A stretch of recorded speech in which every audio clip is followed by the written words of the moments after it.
you know, I first knew your playing when you were 14, and you were an amazing bluegrass player back then, and that was really.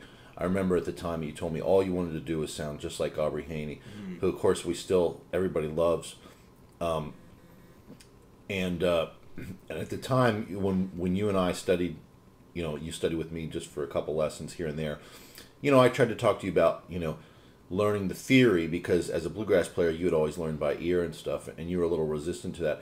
How do you feel about that now? You know, now that are you 19 now? 20. Now that you're 20, Yeah.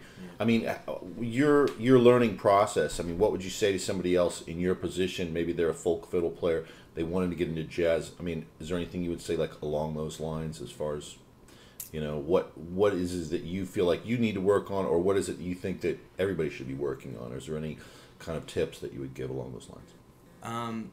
Yeah, I definitely think that any music that deals with improvisation, I just find the theory to be very helpful. Like, theory is such a, I know it's such a broad category, but just any information, you know, the scales, I'm just really enjoying getting into that, the whole like, just like different sounds and, Are you talking about the harmony basically, like learning harmony. changes and Yeah. shedding the changes, arpeggiating chords, learning different chord scales, that kind of thing? Yeah, mainly those things. I've definitely related more to the bluegrass side of things.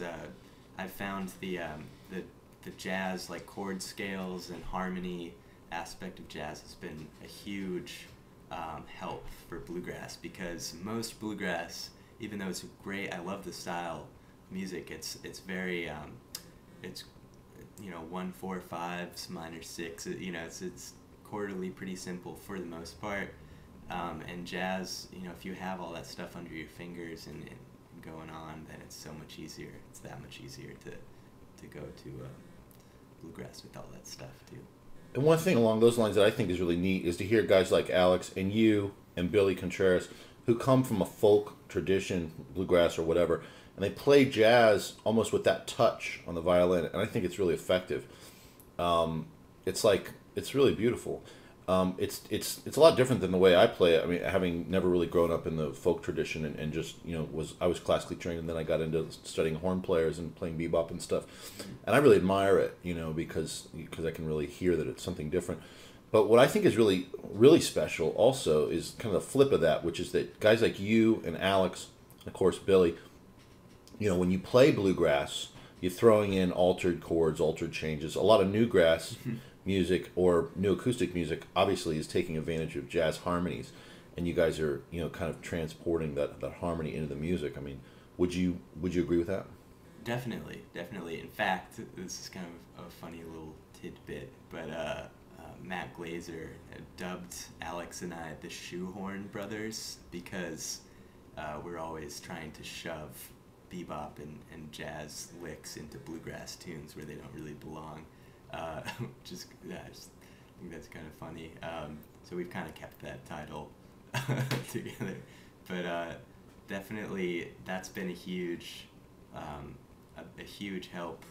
All the theory, the jazz theory, and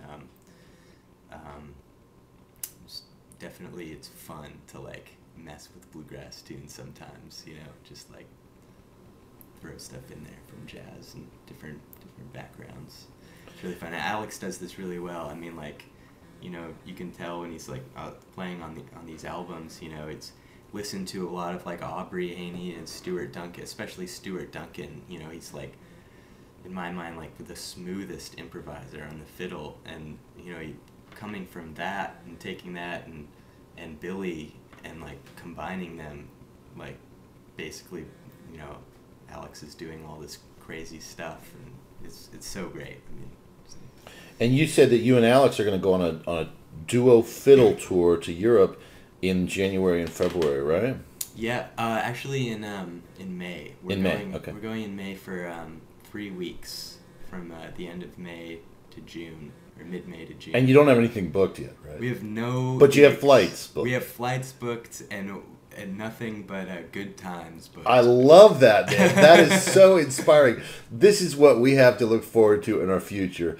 Mike Barnett, you are our future, and that makes me so happy.